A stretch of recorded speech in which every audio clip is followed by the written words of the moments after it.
Microsoft Excel is a registered trademark of Microsoft Office products, and I am in no way, shape, or form affiliated with Microsoft Office or Microsoft. What is an Excel macro?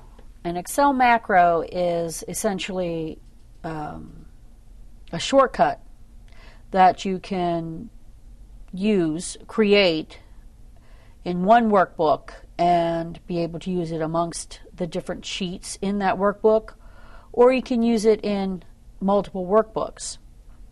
They're fairly easy to create.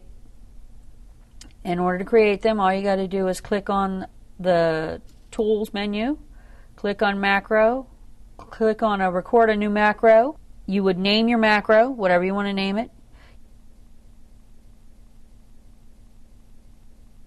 You give it a shortcut key, and you can store the macro in that workbook, or you can create a new workbook for it.